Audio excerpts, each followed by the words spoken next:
What's up, guys? It's Toad. Better Off Dead NFL show for week 15 of the NFL. This one might be a long one because we got a bunch of isolated spotlight games this week as we get to the point in the NFL season where we're beyond college football. So the NFL takes over the Saturdays. And because I'm going to have 4 plays, and I was thinking about maybe even adding a fifth, and I don't know if I can quite get there with it. This is, this is crazy. There were a lot of good spots this week. I do kind of like the card, so we're gonna, let's just get right into it, man. What can we even, how do we even start? How do we start breaking this down? Well, last week I was 1-2, which was not great. We had the Seattle Seahawks. I mean, they should have gotten there, man. They covered the larger numbers that existed, and it was just a situation where, you could have gotten 13 and a half or maybe even 14 if you waited until game time. But how did we know that Geno Smith was going to injure himself in practice late in the week? I'd already played the game before then, so you wind up on a number that's not as good as the number that you could possibly get by the end of it. We did not expect that to happen at all. Of course, Drew Lock came in and wound up being an injured player theory situation for Seattle. So, of course, I still liked Seattle at the larger numbers that you could have gotten. So, hopefully some people did, and they actually won on it, unlike me. Drew Lock played well enough to remain, to keep Seattle in the game for the most part, or within the number for most of it. I talked about this on my rant on one of my videos that I made shortly after that. I was not happy, man. I had a bad run of days before tonight when I finally had a winning night again after 5 losing days in a row, and the last 3 were real bad, including the Sunday there. But yeah, Seattle Seahawks missed by a half point on the worst number that I got there. I was on 11.5, and they lose by 12. But they cover the other numbers. Yeah, they cover the other numbers. It just makes it more brutal. They had a chance to get back within the number there at the end. They were within the number for most of it. And then at the same time, I lost Tennessee State on a really bad beat in basketball by a half point at the same time on Sunday. So that was a whole lot of fun there. That was great. That was awesome. I hated that. That was just terrible. But the Giants at least turned it around for me. And, of course, the Colts bet was just bad. That was just terrible. I think Seattle should have covered for me. The Colts, no way. That I just am shocked that Cincinnati played as well as they did in that game.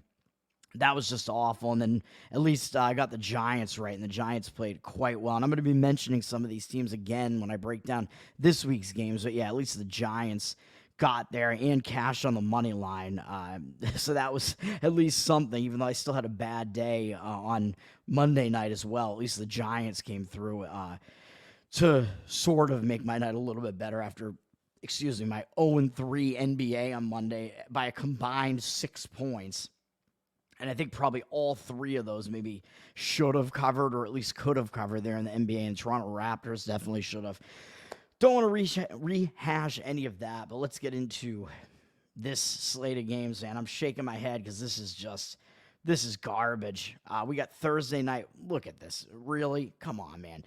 Chargers-Raiders are the Thursday night game coming up tomorrow night. Well, later tonight. The Raiders have shifted from a 3.5 point opener, 3.5 point underdog as the opener, which I think would have been the line if Justin Herbert was playing. But he is of course injured for the Chargers. He went down last week, possibly putting a nail in the coffin of the Chargers there. I'm not totally sure, but it looks like the Raiders would have been a 3.5 point underdog.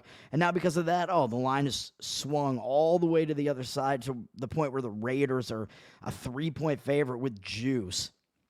But they have, at this point, they have 71% of the tickets and 55% of the cash. So the cash discrepancy back on the Chargers. We've reached a point where the NFL has gotten so bad that the Raiders are a public favorite. Really? How is this even possible, man? How is this possible? The Raiders, who, by the way, scored 0 points last week in a game that almost potentially could have been a 0-0 tie. I don't remember if that went into overtime or if it finished in regulation, but they lost 3-0 to the Minnesota Vikings. And it's really, man, how how could anybody want to be on either of these teams? But the public is now coming in on the Raiders because what they've seen from the Chargers recently has been even worse, and they don't want to touch the Chargers at all with Herbert gone. I don't even know who the Chargers' backup quarterback is.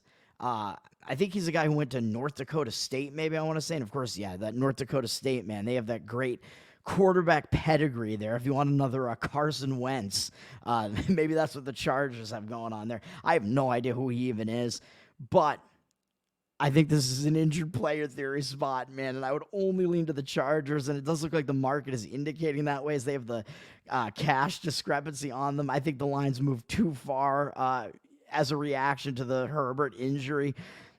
The Chargers are still the better team, man. Like, really, you really think the Raiders are the better team at this point? Even though, yeah, the Chargers' defense is bad, but are the Raiders actually the better team now with the drop-off in the Chargers quarterback? I still don't think so. I don't think they should be laying 3 points or maybe even more here. I would only lean to the Chargers in a case like this. It's the injured player theory spot. Even though the Raiders are coming off a very embarrassing loss as well, the Chargers are probably, I mean, they're going to, I would assume, rally around that quarterback situation. They're rally around, I don't know if he's a rookie. I don't know if he's played before, but rally around that quarterback. And I think those quarterbacks, when they first play in the league and there isn't any game film on them yet, that's a little bit of a slight edge for them as well. So the opponent doesn't really know how to prepare for that new quarterback necessarily. So that might be another slight edge to the Chargers there. So even though the Raiders put up a really embarrassing performance last week, the Chargers, I think they're going to rally around the quarterback injury situation. They're in an embarrassing spot. They're in an embarrassed spot as well, man. I mean, they just got embarrassed by the Denver Broncos, even though the Broncos have been winning a lot of games recently. That was just a horrible game for the Chargers. Of course, Herbert went down, so you can kind of say that was part of the reason they lost, but they were not playing well in that game regardless, I think. And the game before that, I think, was that New England game where they only put up 6 points and they won 6-0 against New England. They've just been putting up embarrassing performances. All of a sudden, the Chargers, who had a great offense at least, have completely fallen off. So I would only look to the Chargers just because I think the line is overreacting to the injury. That's the only thing I'd be able to say about the side there. And I think possibly a stronger play here would actually be to play the over, because also in reaction to the Herbert injury and to what we saw last week with the Raiders not scoring, I think that's also a perfect storm where people now think that neither of these offenses can score whatsoever. They know that these Thursday night games tend to be low scoring as well. So I think that it's a situation where the public is actually potentially going to be more on the under than on the over here. And it looks like 51% of the tickets are on the over here, but 56% of the cash. So it does look like there is more cash on the over, at least the cash discrepancy. And yeah, people, like I said, they know that these Thursday night games have been notoriously low scoring, and you look at this game, you don't know like where the offense is even going to come from at all. So as low as the total is at 34, I don't think the public is going to want to be on the over here. I think that is an overreaction as well. So I would look to the over as a potential way to play this game as well, and lean to the Chargers plus the points, I guess. And if the game is going to be that low scoring, then you're getting each point is worth more as well. So it makes sense to take the underdog in that regard as well.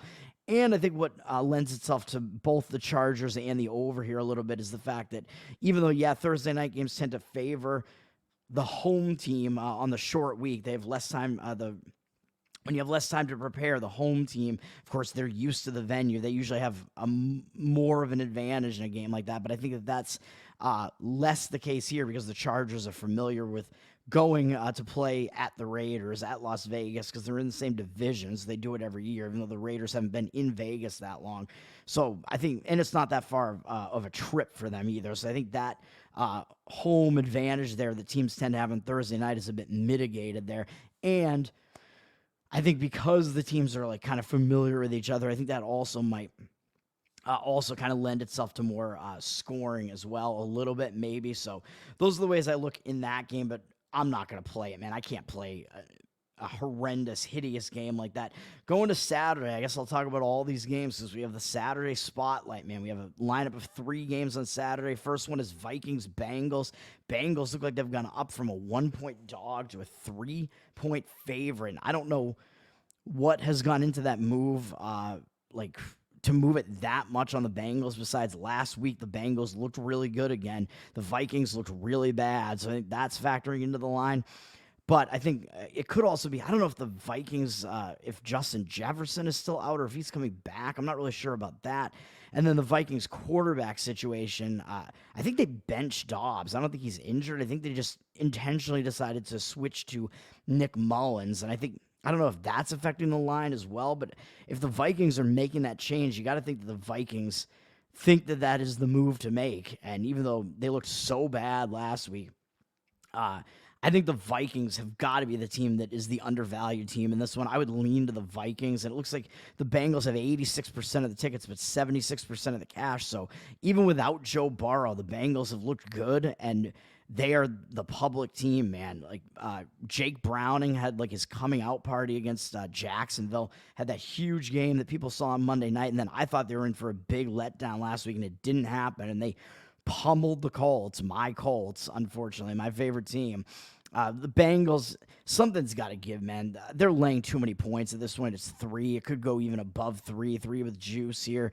They've looked too good those last couple weeks, and I think they do have the Steelers up next, so it is a divisional look-ahead spot there for the Bengals as well. They're coming off back-to-back pretty big AFC wins, especially the Jacksonville one, and they didn't suffer the letdown last week, so there's got to be value on the Vikings, man. And like I just mentioned, Vikings-Raiders last week, that was a pitiful game for both teams. People saw that game. They're not going to want anything to do with the Vikings, having no clue where their offense is going to come from. Vikings only scored 3 points in that game against the Raiders. Just a horrendous game. And you're coming off such an ugly game. And the Bengals, even without Joe Burrow, look kind of unstoppable right now. There's got to be value only on the Vikings side there. So that's the way I would look there. The Steelers-Colts, the mid-afternoon game on Saturday. This is the hardest one of these to read for me. This is the one I have the least opinion on, I would say. This has gone down from the Colts as a 3-point favorite to a 1.5-point favorite at home, but they have 59% of the cash, it looks like, according to pregame here, but 54% of the tickets are on the other side on the Steelers. This one is hard to read, as I was saying. It looks like the market, the cash discrepancy would put you on the Colts, even though the Colts have gone down from a 3-point favorite to a 1.5-point favorite. And that might be somewhat of a reaction to what we saw last week, maybe a reaction to the Colts looking so bad against the Joe Burrow-less Bengals. The Colts really had a horrible game last week. They did not do well. So I think it might be a reaction mostly to that. But the Steelers had their own pretty awful game. And the Steelers have extra time off. So they played on Thursday, so they have extra time off, and people saw that game, and they lost somehow to the New England Patriots. Just a really ugly game all around there. It was higher scoring than people thought it would be, but even so, it was an ugly game with not that much scoring. The Steelers are coming off that, and they have extra time, so those are advantages for the Steelers because I think they're probably in an embarrassed mood. And the week before that, they lost at home to the Arizona Cardinals, so now they've lost 2 games in a row, both to 2-win teams at home. They're in an embarrassed mood, man. So that would have me leaning to the Steelers. But the market, the cash discrepancy looks a little bit against it here. Like I said, the market read looks more towards the Colts. Oh, and now it just switched to the Steelers as we see. We see it live. Steelers now 52% of the cash, but still the cash discrepancy on the Colts. And it still looks like the Steelers might wind up being a little bit public here. And even though the Colts had a really bad game last week as well, like I mentioned, against Cincinnati, I think the slight lean would be to the Steelers here, but there's no way that I'd be able to get there with that. I think that's the weakest vote that I have in these 3 Saturday games. Steelers have the extra time off, and I think they're probably the more embarrassed team, losing at home back-to-back games to 2 really ugly teams. And the Steelers now get to go on the road, so they get to kind of forget about that and just focus on football. I think, yeah, the Steelers are probably in the better spot out of the 2 there. So that's the way I would look there. And then should we get into the actual plays that I have? Yeah, let's go chronologically. Why not? Because one of them is going to be on. Oh, who am I on here? I'm going to be on the Detroit Lions, baby. The Lions, -4. We're doing it. I think this is going to be kind of a fate of the public here. And you can see here, even though it looks like they've gone down from 5 to maybe a 4 with juice, there are 4s around. I thought I saw 5.5s around, but maybe I did not. But you can get a 4 right now. You can lay the 4 with the Lions. They got 67% of the cash, but 54% of the tickets are on the Denver Broncos. I think this has gone too far on the Broncos, man. They've been playing well recently, but I think that we're at the point where we're actually getting value on the Lions, and the Lions are getting to host a primetime game here Saturday night. Even though the Lions have had some primetime games this year, I think that's a big spot for the Lions, and the Lions are going to be in a bounce-back mode, man. They're in a bounce-back spot. What did the Lions do last week? They lost pretty horribly to the Chicago Bears, man. They have not looked good. People are now kind of saying, like, what's wrong with the Lions, really? Because they didn't do well in either game against Chicago. That first game against Chicago, I think that was a bad spot. The first time they played Chicago, they were coming off that barn burner, high-scoring game against the Chargers, and then up after they played the Bears in 4 days, they had their big Thanksgiving game against the Green Bay Packers. So I think that was a sandwich spot, basically. They were looking ahead to Green Bay there, and they almost got caught. And Chicago actually outplayed them and was beating them by 12 with like 4 minutes left or something. And Detroit somehow managed to get multiple scores right at the end there. And I think they wound up with like a safety or something at the end that gave them a 5-point win instead of a 3-point win after they'd scored 2 touchdowns in the final 4 minutes of the game or whatever. So they just barely escaped that. Then they did not play well in that big Thanksgiving game. Green Bay really showed up and beat them. Then, the Lions bounced back against the Saints, but they only won by 5, but the Lions were way out ahead of the Saints. I think they were winning by 21 early in that game.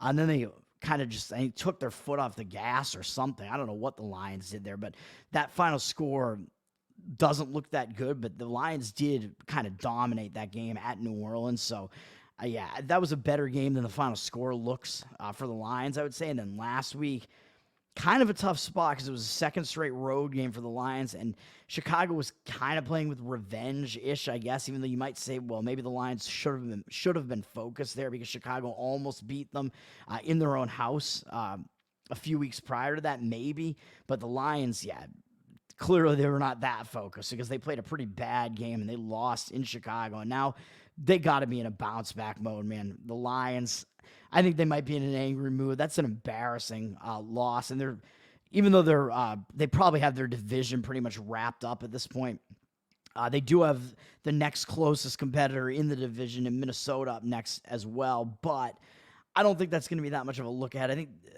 even though, they have Minnesota up next and they pretty much have the division kind of wrapped up already, I think you want to bounce back from an ugly loss like that, but also they're playing for playoff seeding here as well. So keeping that in mind, I think they will want to show up after that ugly loss. And I think Denver's in a bad spot, man. I would have to say Denver's kind of in a weird spot where you don't see it happen in the NFL that much anymore. They're playing a third straight road game, and they just had a pretty nice, even though you could say, it's because Herbert got hurt, but they had a nice win at L.A. against the Chargers, man. That was a big win, and now Denver's like nipping on Kansas City's heels somehow in this division. Now everybody's looking at what Denver's done recently, and they've won, how many games have they won here? 6 out of their last 7? 6 out of their last 7, and now people are saying, Denver, they're not the same team as they was early in the season, man. Denver is awesome now. No, I don't think so. I think their defense still sucks. I think Denver is probably not as bad as they looked in the really early season, but they're also not as good as they look now. It's somewhere in the middle there, and I think we're going to get value on Detroit at this point because Detroit looked so ugly last week and hasn't really been playing well recently. Like I just pointed out, Denver's actually kind of looked better than Detroit has in the recent going here, which I think actually gives us value on the Lions in this primetime game, which is crazy to think about, crazy to say. But I don't think Denver's defense is good at all. I think Detroit should easily be able to move the ball against them.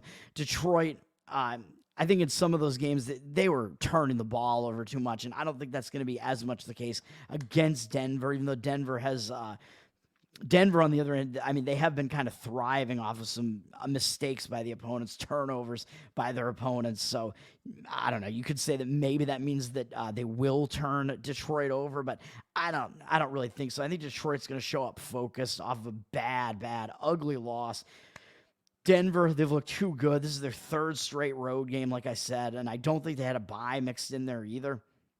I think their bye was between KC and Buffalo. Yeah, that's where the bye was. So they're playing 3 straight weeks on the road here. It's got to catch up to you eventually, man. And that was a big division win over the Chargers, even though Herbert got hurt.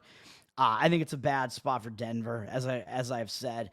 I like Detroit there. I think it's a short price to be laying. The line is basically telling you Detroit's only like a couple points better than Denver, maybe. Like, I think they're more than a couple points better than Denver. You can kind of explain a lot of these. Well, yeah, I mean, the Green Bay game was just ugly. Like, I don't know. I think Green Bay probably should have won that game. It was not a great performance by Denver by any means, even though they did win that game. And it was sandwiched in between 2 Kansas City games, so it was a bad spot for them, sure. But then they had the revenge against Kansas City, but I think that was a bad spot for Kansas City in that one because Kansas City had just beaten Denver, even though Denver did kind of play them fairly tough in KC. I think this game was surrounded by bigger games for the Chiefs, if I remember correctly. So I think that can explain the Chiefs' kind of lackluster performance against Denver there. Yeah. So that was the Chiefs had just played the Chargers back when the Chargers still looked like they were the threat, the one threat that KC had in the division. And then KC had a pretty big battle with Miami and then Philadelphia up in the next 2 games after that. So I think they kind of overlooked Denver there, man. And it was a bad spot for KC in that one. So Denver was able to pull that out. And then Denver went into a bye, and they came out of the bye and caught Buffalo, I think, in a bad spot as well. And if you watch that game, Buffalo lost that game on turnovers, man. Buffalo should have won that game. It was just too many turnovers. Denver was thriving off of the turnover margin. I think in this win stretch for Denver here, I think Denver has a plus 14 turnover margin.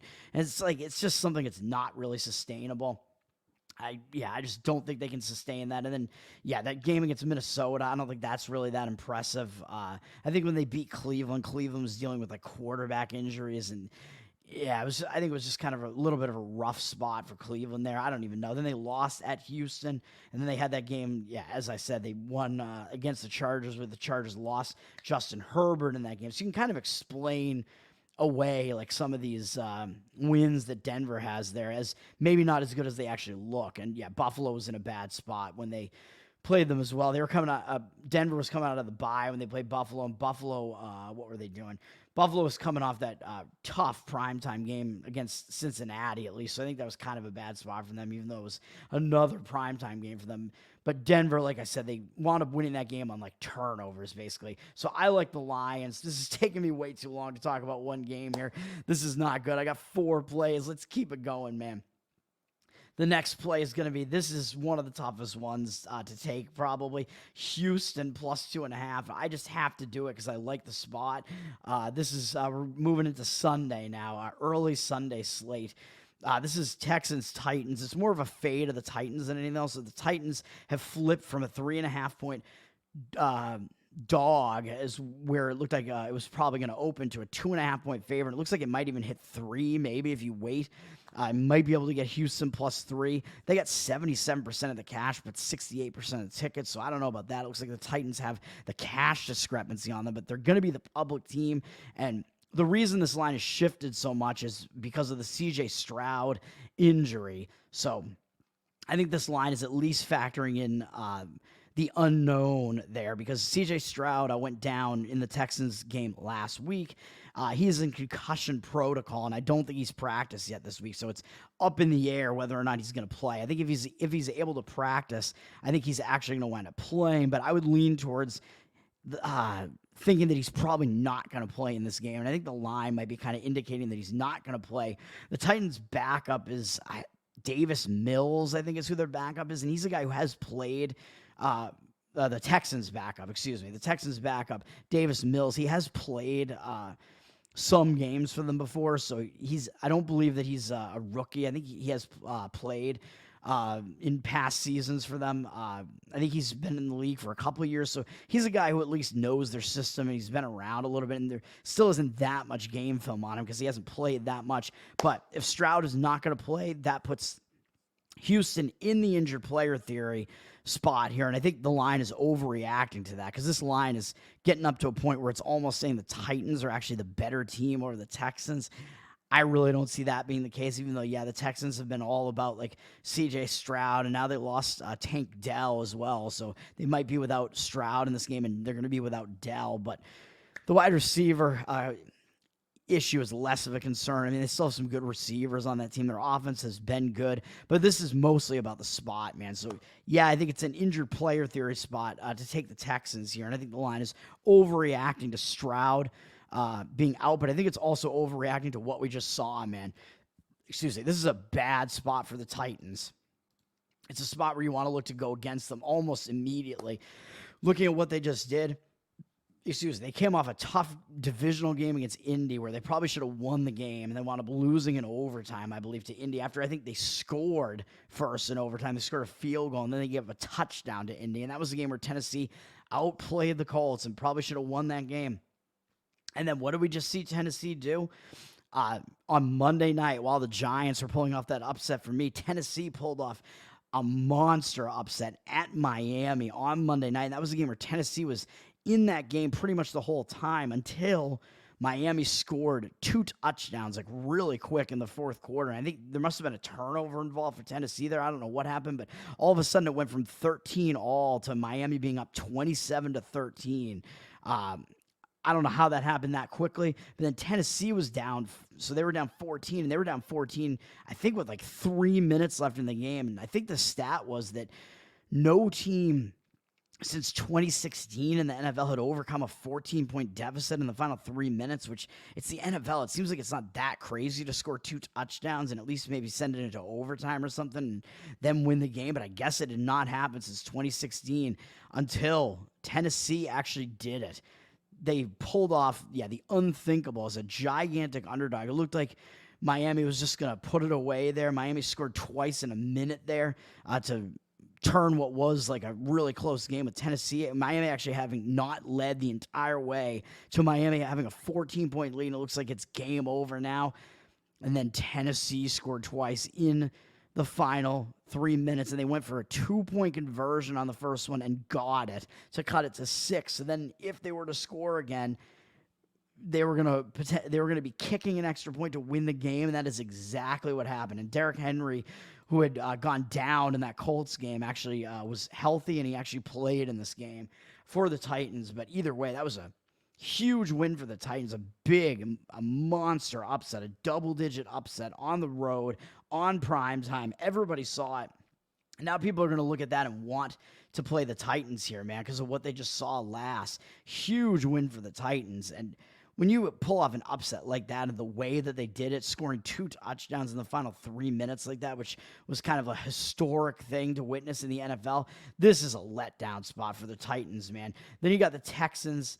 The Texans are still in the hunt in the division, whereas I think Tennessee kind of has to have resigned themselves to knowing they're not going to be able to pull it off here in this division, even though, of course, they would want to play spoiler. It would be fun for them to play spoiler, but Houston still has a chance to win this division, man. Like, I think they're going to want to put in the effort here. They're sitting there only 1 game behind Jacksonville and Indianapolis, I believe, which I should have mentioned, I guess, in the Indianapolis breakdown that I was talking about in the Saturday game. Indy does have reasons to show up because they're right behind Jacksonville as well, even though I believe Jacksonville has the tiebreaker against them, because Jacksonville swept the season series against them and beat them twice. I think that's the case, but both Indy and Houston are right behind Jacksonville here, so they're fighting for the division, man. So Houston has reason to show up, and if that wasn't enough reason, how about what they just did last week? And if the injured quarterback isn't enough reason to rally around your backup quarterback there, which it tends to happen in the injured player theory, you get that boost in that first game, and you get the benefit in the line having moved against you. So that's all going on for Houston here, but not only that, but Houston got totally embarrassed, man, by the New York Jets. Stroud went down in that game, yeah, but the Jets defense was playing well against the Texans. The Jets defense is good, but what's not good is the Jets offense. And it seems like the Jets offense did have that spark with Cody Wilson back in there. And I thought the defense and the team kind of hated him. Aaron Rodgers, who we see here, and Wilson here, I believe. Aaron Rodgers said that was not actually the case and that the media was misleading people and not portraying it accurately. And I guess Rodgers was correct because it seems like with Wilson back in there, the Jets had that like sparked a fire under them. They played a really good game. But now, looking at that result, even though, yeah, part of it was because Stroud went down, but I think he went down later in that game, if I'm not mistaken, right? Yeah, it was pretty late in the game because he was in for 23 passing attempts, and he did horribly in that game. He was 10 for 23, so he did play quite a bit in that game. But that was just an ugly, ugly loss for the Texans, man. Now they're coming off that. They're in a bounce-back spot. I like the Texans. It's injured player theory. They're an embarrassed team. They're in a bounce-back spot. Titans are in a huge letdown spot after such a monumental upset on Monday night at Miami, and that means the Titans are playing on a short week as well. They have one fewer day to prepare for this. Texans are in the battle for the division still. I like the Texans here. So that's what I'm doing. You're getting points. You might even be able to get 3. That's what I'm doing. Houston Texans. The next game, trying to get through the last 2 quickly here. And because I have to talk about the other primetime games, because I'm not on the other primetime games. New Orleans -5.5. I'm also on Sunday, and I'm fading both of the teams that pulled off the Monday night upsets, man. It sets up nicely to go against both of those teams. I'm on the New Orleans Saints here. The Saints sitting at 6, it looks like in most places. I was able to find a stray 5.5 somewhere, but probably, yeah, laying the 6 or the 5.5 doesn't really matter. You could lay either of those prices. It looks like they might be going up through the 6, though, so I would try to make sure you get on that at the 6 or below if you can. The Giants do look like they've 87% of the cash, though, but 67% of the tickets, so it does look like they have the cash discrepancy on them. I'm not sure that that's actually true because it looks like the Saints have the line moving towards them, so it looks like the line is moving against where the public is and towards the Saints, so this cash discrepancy might actually be a little bit incorrect there. I don't necessarily want to be laying, a huge price a pretty big price of 6 with a game with a total as low as 39, but I just think this is a terrible spot for the Giants and a better spot for the Saints.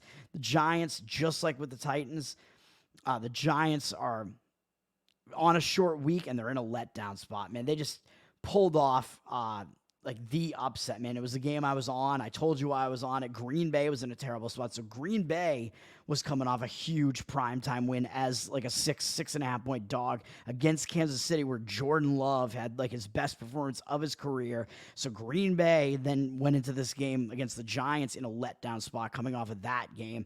And then what happened in that game? The Giants did what Green Bay had done the previous week. And this is why I was on the Giants here, man, because Green Bay was in a bad spot there. Now, the Giants were coming out of a bye, and they'd gone into that bye playing ugly with these 2 games here against Washington and New England, even though they'd won both of those games. They'd won them in really ugly fashion. They came out of that bye, though, caught Green Bay in a bad spot. And what did the Giants do? They kind of did what Jordan Love and the Packers did the previous week. And I almost said Danny DeVito. Tommy DeVito, who's still hilariously still that Goodfellas character that Joe Pesci plays. Tommy DeVito, the man who was being praised after that game on Monday Night Football on ESPN. The commentators were praising him for still living with his parents, which, come on, man. You're an NFL quarterback. You're making all this money. You're still living with your parents. I mean, in a way, I guess it's smart in a way because it means you're going to be stockpiling more of that money. But come on, man. Be a man. Come on, Tommy. But Tommy, he had his best performance of his career there. Of course he did, because he's only been playing since this Dallas game. So he didn't really have a great game up until that point. In his young career here, he had a great game on primetime. Really good game against Green Bay. Beat Green Bay. Well, it was a good game by his standards, at least, I guess. I don't think his stats are really... No, his stats are actually terrible. What am I saying? He was only 17 for 21 with 1 touchdown, 158 yards. So, actually not a very good performance by DeVito, but it was good enough to win the game. But people are now hyping him up like he's like some great quarterback or something. He had a great performance. It was, of course, his biggest win as a Giant for sure. But now they're coming off that, and just like the Titans, they're on a short week and they're in a letdown, coming off a big win as an underdog on Monday night. They did it at home. I think they were celebrating after that. It's a bad spot for the Giants, and if that's not bad enough, the Giants have the Philadelphia Eagles up next, so that could be a look ahead, man, because the Giants don't really have much to play for at this point. They're out of it. They're not going to the playoffs. I think they know that, and I think that these Philadelphia Eagles games might be the ones that they have on their radar circled still. The Eagles, they're going to want to show up for that one. That's on Christmas as well. That's a big look ahead for the Giants, so they're in a sandwich. They're coming off a big primetime upset on Monday night that everybody saw, and they have this New Orleans game sandwich in here. New Orleans hasn't looked that great of late, and they have a big game against the Philadelphia Eagles up next. I think it's a bad spot for the Giants where they could get caught. The Saints, I think, are in a much better spot. They're a game below 500, and they're in a three-way tie here. I don't know who has – I guess Tampa Bay has the tiebreakers right now because they just beat Atlanta, so they're 1-1 against Atlanta. I don't know about New Orleans with these two teams, but the three of them are all sitting at 6-7, so any one of them could win this division. So there's definitely motivation for New Orleans. I think New Orleans might be the best of those three teams because I think they have the better defense of those three teams. New Orleans is coming off a game where they beat Carolina. Who cares, really? They don't really have anything upcoming that they're going to be like that's going to cause them like a look ahead or anything like that. They have the extra day of rest because the Giants played on Monday night. It's a better spot for New Orleans. I think they have the motivation because they are fighting for this division, man. They're fighting to get into the playoffs. As horrible as the NFC South is, one of those teams is going to get into the playoffs, and why not the Saints? Who dey, I guess. Why not us? I think that's what they're going to be thinking. It's a big-time letdown spot for the Giants. And I think, as you saw with when I was looking at the market discrepancy here, it looks like the Giants are actually going to be getting the public action here after what people just saw. Nobody's going to care about the Saints beating Carolina. And the Saints before that had lost 3 games in a row, and they'd lost 5 of the previous 7. And one of the games that they'd won was against Chicago, and they barely won that game. It's a pretty big favorite. So people are not going to like what they've been seeing out of the Saints, man. They've not looked impressive at all. The Giants have actually won 3 games in a row somehow, even though, of course, 2 of those games were not impressive looking at all either against New England and Washington. But even so, the public is on the Giants. They think the Giants are the team that looks better recently. I'm going to fade that sentiment. I'm going to fade the recency bias here. I think the Saints are pretty clearly the better team, and I think they have reason to show up. All of what I just said, bad spot for the Giants, letdown spot, short week for them, and the Saints are in the thick of it in their division. So laying the Saints -5.5, and then the last game that I'm on is also a Sunday game. This is one of the hardest ones to take, man. Washington, +6.5, the Washington football team.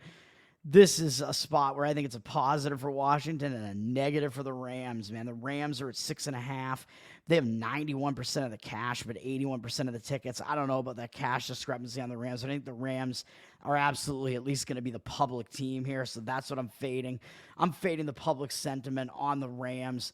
The Rams just were in, they've played a few, pretty big games in a row. They beat Seattle a few weeks ago in that big divisional game. That was a pretty big win. They went to Arizona and just absolutely stomped them. And yeah, it's Arizona, but I think Arizona might have had, do they have Kyler Murray back yet for that one? I don't know if they did or if they didn't, but the Rams just owned the Cardinals recently. I think they did have Murray back in that one, but that was still a pretty big divisional win, and they blew out Arizona on the road.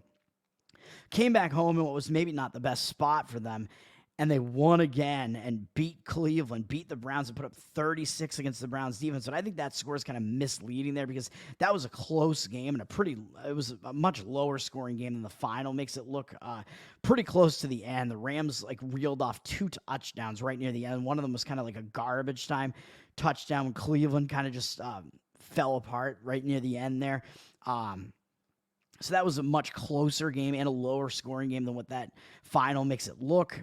So the Rams, based on that final score, it makes them look better than they actually are. And then last week, everybody saw they played a really good game at Baltimore. They had to come out east to the East Coast, and they took Baltimore, I believe, to overtime before they wound up losing. And I don't know, there was some weird, like I think Baltimore, what did Baltimore do? They had like a ridiculous punt return or something. Yeah, they won on a punt return in overtime, a punt return touchdown. So people saw that game, and the Rams are pretty much in that game the whole way. They were winning a lot of that game outright.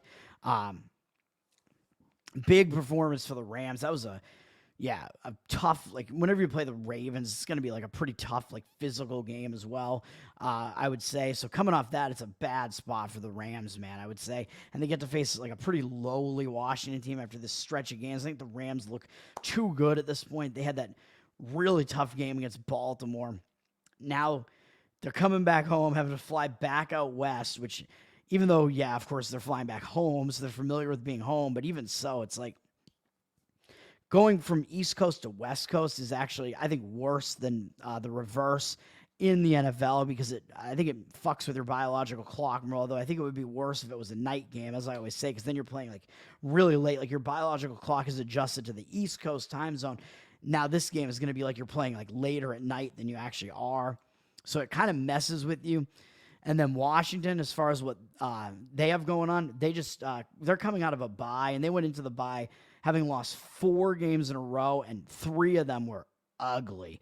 They played a pretty good game at Seattle, and had chances to win that game at Seattle. And then after that, it was just awful. They had an awful game against the Giants. It was in a bad spot because they just played that tough game against Seattle, and they had Dallas on Thanksgiving coming up in 4 days. So it was a bad spot for them against the Giants, even though it was a divisional game. And they had 6 turnovers in that game, man. So that's going to make Washington look worse than they actually are.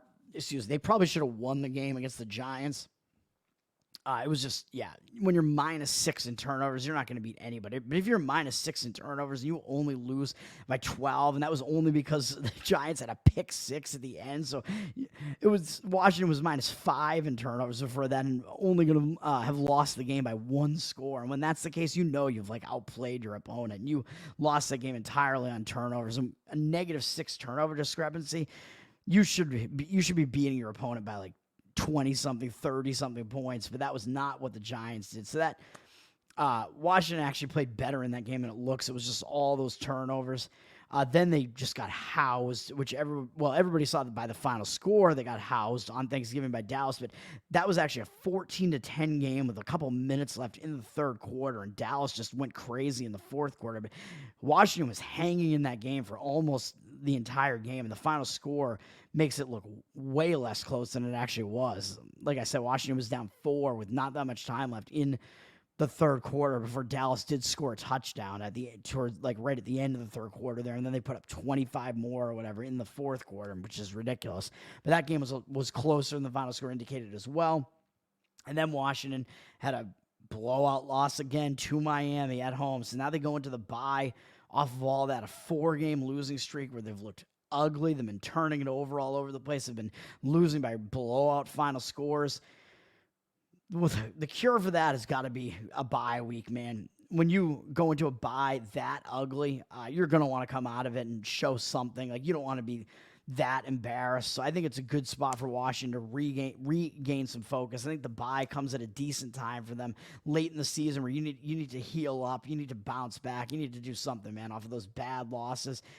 I like it. The Rams are in a bad spot. I think they're in like a hangover spot from that near win at the Ravens and then having to fly back home. Washington has the extra week to prepare for this. They can be focused on this game. They don't really have that much up next either. When you're 4-9, I don't think you can really just not be focused either. The line's sitting at 6.5. It's possible it'll hit 7. So obviously, if you are going to take Washington, it would be preferable to take the 7. But the fact that this has been hanging around at 6.5 also almost looks like the books are kind of begging you to take the Rams. And I think the public is doing that. It looks too easy based on what we've seen out of these teams. We've seen Washington just get absolutely annihilated, like week after week almost. Really, they've looked awful and been losing by double digits. The Rams have looked good recently, reeling off a bunch of those wins and then playing the Rams really tough. Then playing the Ravens really tough. Something's got to give there. I'm on Washington. It's going to be 6.5 or 7. I don't know if we'll be able to get the 7, but the 6.5s are predominant, so that's what I'm giving it out as right now. So those plays, again, one more time, are Detroit -4, Houston +2.5, New Orleans -5.5, and Washington +6.5. And then I will mention an almost play. I lean pretty strongly to the Buffalo Bills, although I don't know if I'd be able to quite get there with them. They're up from -1.5 to -2 as a home favorite. They got 65% of the cash, but 59% of the tickets are on the Cowboys on the other side. So the Cowboys are going to be the public team, man, because the Bills have not really been playing that well, even though the Bills finally won a game, and it was a pretty big game, which is the only thing that keeps me off of this a little bit is that the Bills are kind of in a letdown spot themselves because they just beat Kansas City in a pretty tough game on the road.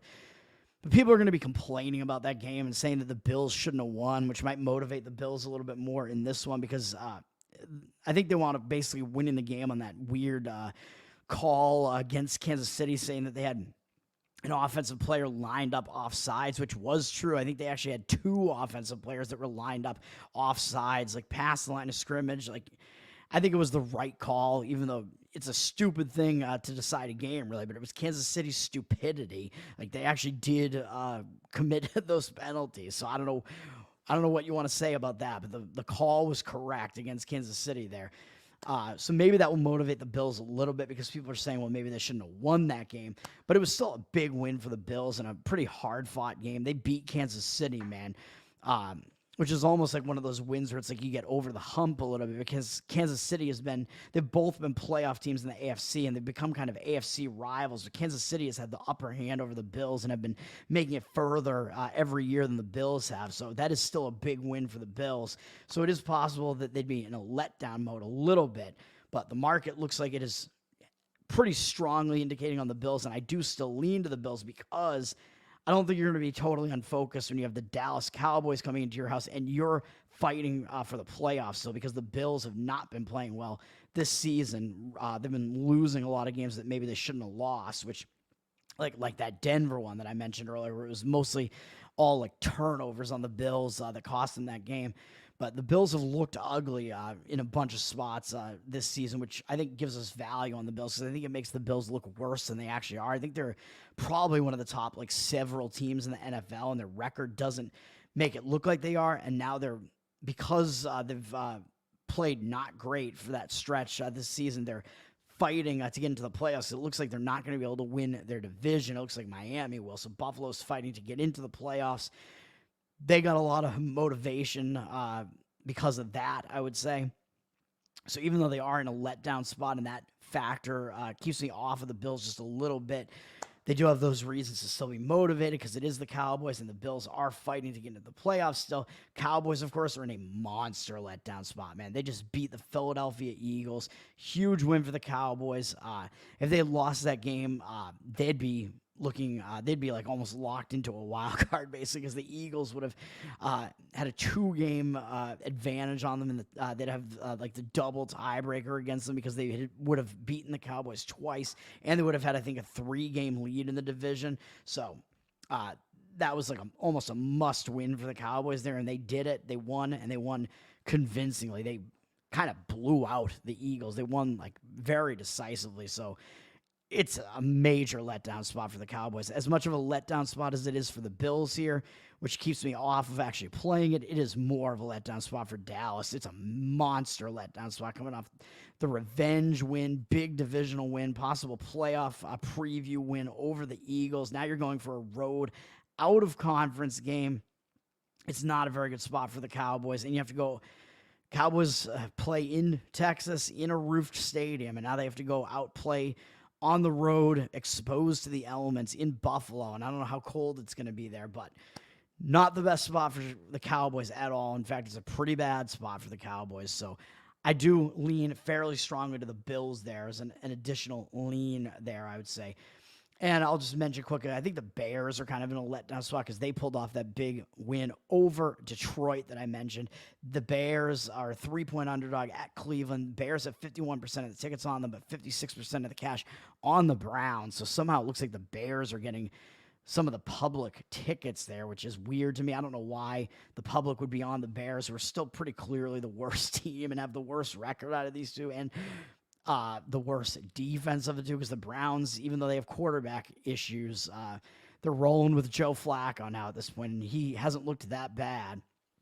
And they won last week, and their defense is pretty good. So Browns still are indeed the better team, and I think because their record is certainly better than that of the Bears, I still think that it's kind of odd that the public would be on the Bears there, but I think the Bears are in a letdown spot coming off the win over Detroit, which is a pretty big win over your division leader there. Now they have to go play at Cleveland, but Cleveland, I think, is kind of in a little bit of a letdown spot as well, because they just had a big game beating the Jacksonville Jaguars, and I think that was Flacco's first win with the Browns, I believe, since he's come in there. I think he's only played a couple of games so far with them, so big win for the Browns there. So I think both of these teams are kind of in letdown. So I just can't do it, although maybe the Bears are in the worst of the two spots. So I might have a little bit of a lean with the market there, the cash discrepancy there with the Browns. But I just figured I'd mention it because those are at least situations that I look for. But I think both of those teams are kind of in a letdown spot. And then we have I'll talk about the primetime games. Sunday night, this game got flexed into the primetime. Thankfully, I think it was going to be Chiefs-Patriots. And who the hell would want to watch that? And it looks like the market is actually indicating on the Patriots as a big home underdog. Really, oh, God. I don't want anything to do with anything related to that game. Chiefs, of course, coming off a tough game against Buffalo, though, but they're down from 10.5 to 8.5 on the road. So if you miss the 10.5, that kind of sucks as well. But they have 80% of the tickets and 78% of the cash. So it looks like the cash discrepancy is on the Patriots as an anti-public home underdog here. And the Patriots do have extra time off because they haven't played since Thursday, and maybe that Thursday win is a momentum starter for them after they looked so bad and lost so many games in a row. They finally got a win, even though it was an ugly win. It's like, just take a win however you can get it against anybody, man. So that might actually break their losing momentum, and they have extra time off, so the Patriots are probably in the somewhat better spot there. So that is the way I would lean, but there's no way I want to get involved in that. No way. And like I said, the Chiefs coming off a pretty tough loss against Buffalo there. But the Chiefs might also kind of be feeling like they have their division wrapped up, man, with Justin Herbert being injured now in Denver, maybe not being that serious a threat. I don't know. But the actual game that is going to be the night game now that got flexed into it, it looks like the Ravens at the Jaguars. The Ravens have gone down from a 6-point favorite to a 3.5-point favorite. I don't know what has caused that line to move like that. Maybe it's because Trevor Lawrence had been expected to be out or injured, but he played last week, even though he got injured in the prior game, the prior week in the Monday night game. I believe the Jaguars lost to the Bengals, but Trevor Lawrence came back and he played last week in that game against the Browns. They lost the game, but he gutted through it, and it was a pretty close game. They had chances to win that game, really.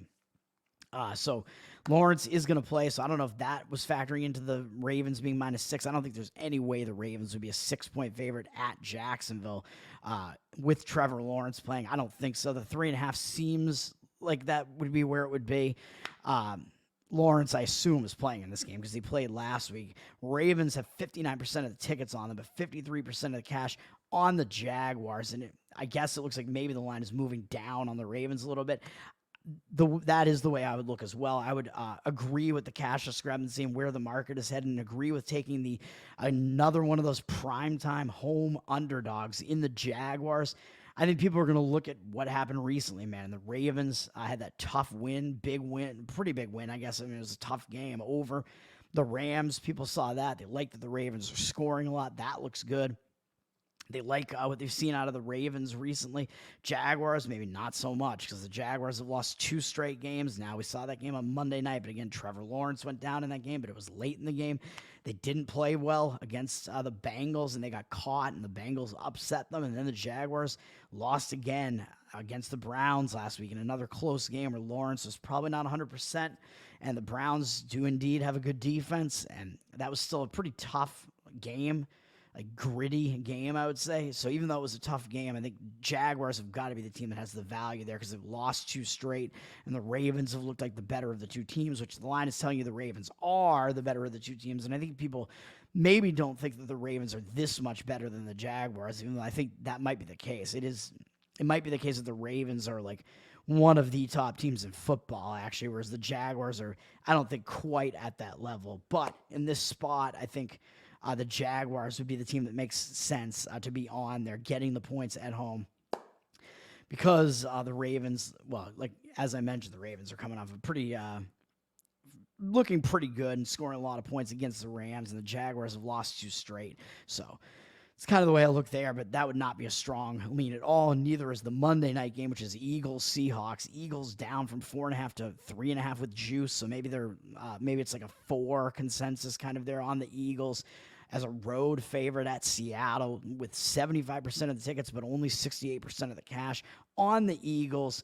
So the Eagles are another one of those public road favorites, man. Looks like we're getting a bunch of those, and it's in prime time against, I always said like de facto, I just lean to the anti-public home underdog in situations like this. I don't know if I accidentally said home favorite with the Jaguars there, but the anti-public home underdog, I think, is kind of what the Jaguars are. I think it's kind of it's definitely what the Patriots are, and it is what the Seahawks are as well here. Eagles, of course, they're coming off a really tough game, man. Even though they lost pretty ugly, really. They kind of got dominated in that game by Dallas. I think maybe it wasn't as dominant as it looks for Dallas, which would be another reason why I would lean to the Bills against the Cowboys. I think the final score is a little bit misleading in how easily it makes it look like the Cowboys won that game. I don't think it was quite as easy. I think the Eagles had like multiple trips down into scoring range where they totally came up empty. I'm pretty sure that happened to the Eagles in that game. So the Eagles had opportunities to score more than they actually did, which made that final look a bit worse than it actually was. So that makes the Cowboys look maybe a little bit better than they actually are. And that was really the only big win. I'm going back to Cowboys-Bills a little bit here. And another reason to lean the Bills there is because the Cowboys haven't really played that well against some of the better competition in the NFL. They've been beating up on like mostly bad teams. And that Eagles win was certainly like the biggest win that the Cowboys have had. And that was like a game where they needed to win. And, like other than that, they really haven't been that impressive against like some of the better teams in the NFL when they've had to play them. But the Cowboys have played a lot of bad teams in the NFL. But then, like, does that mean that the Eagles are actually a little bit better than they looked in that game? Maybe.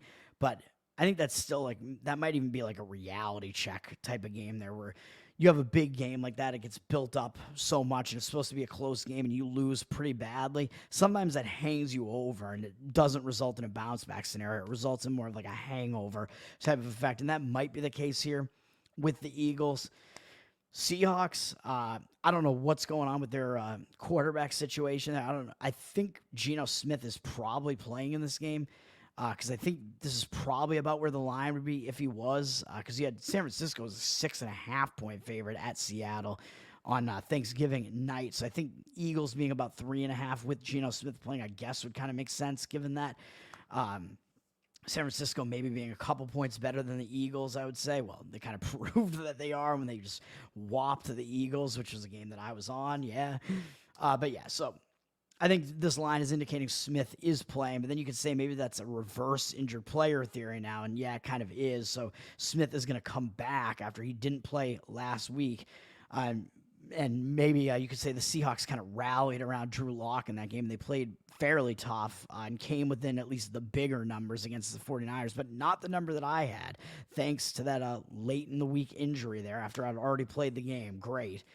But that's why I can't play this game, because both of these teams are really off tough, like big games. The Eagles off the Cowboys game and the Seahawks off of putting in a pretty good effort against the 49ers. And then the Seahawks, if they have Geno Smith back, maybe it's a little bit of a reverse injured player theory type of situation coming in here. But reading the market, the Eagles are certainly the team that's going to be getting the public money here. Everybody thinks, well, they know that Dallas is a good team, so they're not going to really think that was that bad for the Eagles. And they know the 49ers are a good team, too. So maybe they won't dock the Eagles that much, even though they lost pretty badly in both of those games. I don't think they're going to dock the Eagles that much for losing to those two teams, at least. They still know that the Eagles are the better team. So I think the public is going to be probably only on the Eagles here. And the Seahawks haven't really looked that impressive in their last couple games either. So, so I would lean slightly to the Seahawks there, I guess, if I have to give a lean on that one. That's going to do it for me, man. The NFL video, long ass video, probably my longest one, coming up on an hour. I've got a lot of plays and talking about a lot of these isolated games here. I will probably have a bowl video for some of the earlier bowl games, at least I'm going to talk about. I'm going to have to look at it and maybe get some plays, finally get involved, even though I'm sure the lines have moved and we've lost a lot of value. Bowl season's just overwhelming, man, but we'll see if we can find some spots there. It's going to do it for me in the NFL video, though. The plays one more time. Detroit Lions -4. Houston Texans +2.5. New Orleans Saints -5.5. And Washington football team +6.5. That's going to do it for me. I'm Toad. I'm Tower Gang Toad. On Twitter, you can follow me for my political shit posting. You can go follow the Tower Gang podcast, the most offensive podcast on the planet. You can find us wherever, pretty much all the places that we have not been banned. Which we're still staying alive somehow in those. So you can find me at all those places, and you can go follow the guys at flapper.net as well, FLAPPR.net. They got a blog. They do videos. They do a bunch of stuff. They do, like me, they do political shit posting. They do like me as well, yeah, but like me, they do political shit posting, humor, they're, in the politics realm, but they like to joke around about it. They talk sports as well, and we talk about ladies as well, so... Hopefully, we start bouncing back in the NFL here. I like this card. I feel better about these plays than I've felt about some of the other plays that I've had the past few weeks. So I like these. Hopefully, we do well, man. Have a good NFL week, and I'll be back with some daily breakdown videos. Oh God, I kill myself. Lack of sleep. I don't know what I'm even doing here, but and then I got to get the bowl stuff going at some point, but we'll see what happens with that. Maybe I'll be late on that and do it Friday, but we'll see. Peace out, man. Peace. Have a good NFL week.